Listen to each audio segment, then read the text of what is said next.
Hey everybody, Economic Ninja here. I am so grateful you are here. I have yet one more awesome channel to, why does the word exploit come out? Because all of a sudden that just came, I want to explode.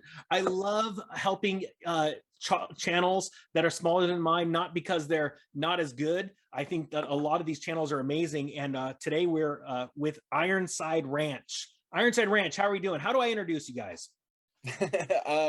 Well, I'm Mackie, and this is Amanda Lynn, and we just go by our names. We don't have a cool code word for us, so we're not the farmer ninjas or anything. But yeah, we have our channel Ironside Ranch, which goes over our our ranch operation here of converting some land down in Alabama that was basically scrub land, and we're doing kind of a regenerative agriculture method that kind of follows with Jill Soliton and Greg Judy ideas.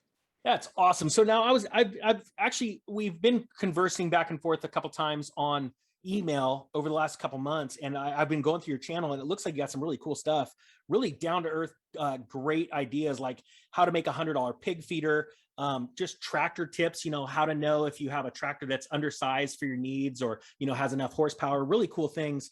But you actually approached me because you want to talk about the beef industry and what's going on and what you guys are doing to help the current situation with the food crisis.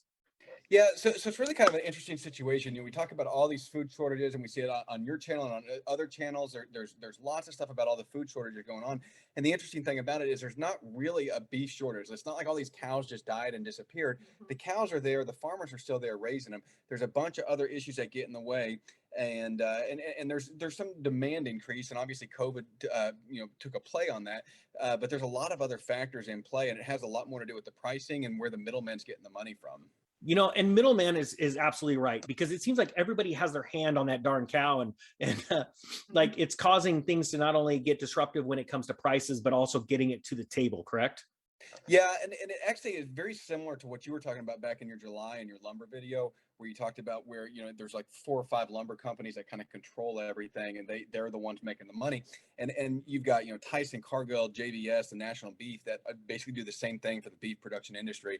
And they're responsible for 80% of the slaughtering and processing that's done, those 4 companies. So and you can see it in their sales numbers. Their sales numbers are outrageous, and just exploding. And so they're the ones making the money.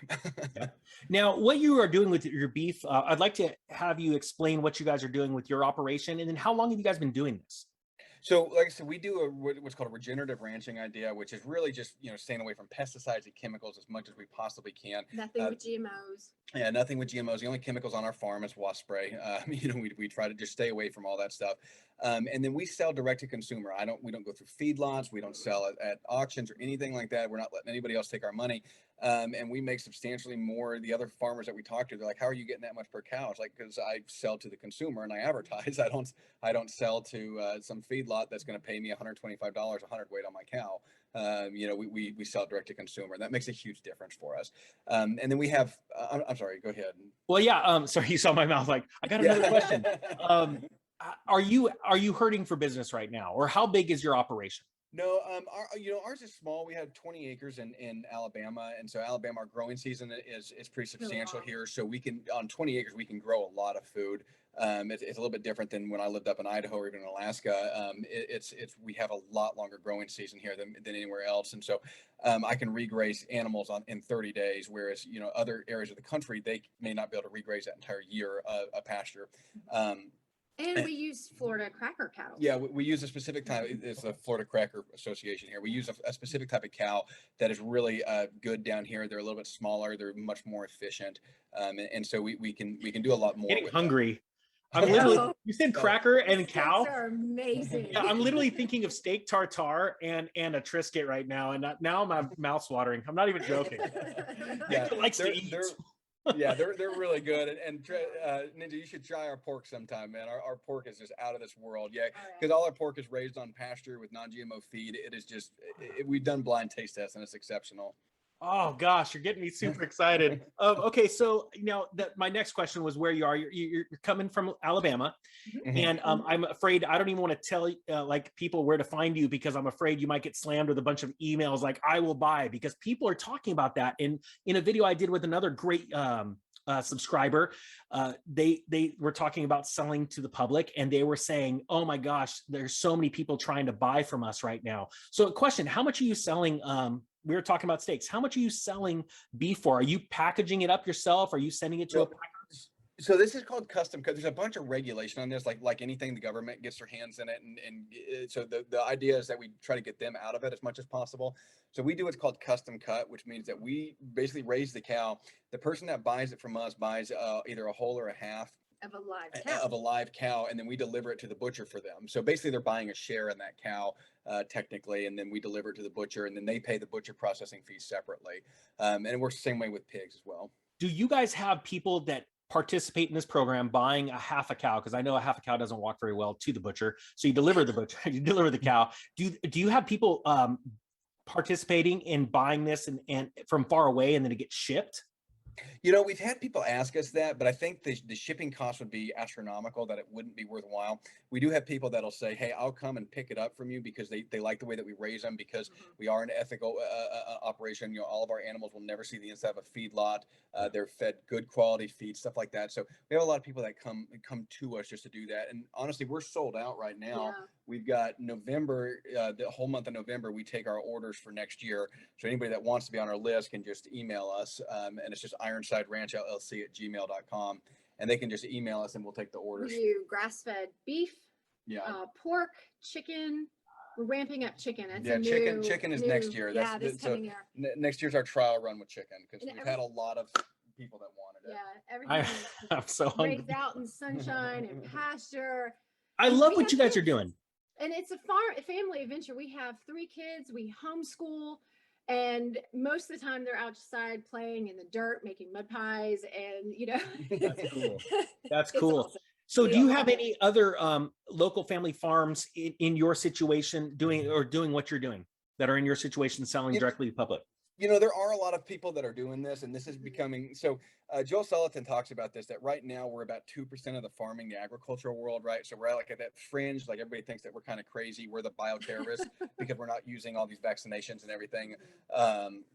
And so they think that we're bioterrorists, and so, but that movement is gradually growing because people are seeing what, you know, all this Roundup and all this crap is just doing to our waterways and just our air. You look at the air pollution, a lot of it. There's a lot of research going on what Roundup is putting into our air right now. So it's just one of those things that we just wanted to get away from it as much as possible. And you know, it's very much like Western medicine, the idea of Western medicine, right? We're going to go to a chiropractor if we can, but you know, at a certain point in time, you got to quit screwing around with it and get some actual Western medicine. It's kind of the same principle. We don't tell people we're completely antibiotic free, because if we have a cow that gets sick, we're going to treat them, but they don't get regularly loaded with antibiotics.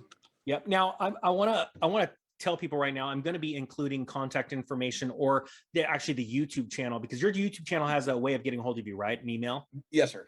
Okay, perfect. So I'm going to be putting a link either in the comments, depending on when this comes out of the day, or in the description to their YouTube site. And guys, I want you to do me a favor, go to their YouTube site, check out some videos, smash the thumbs up on a handful of videos, or subscribe if this is something you want more information on. Now, I got a couple more questions. Do you have one of those really cool machines that spins the twirly thing that the cows can come up to and rub up against? No, we don't use that. You need to get one and then just do YouTube videos on it.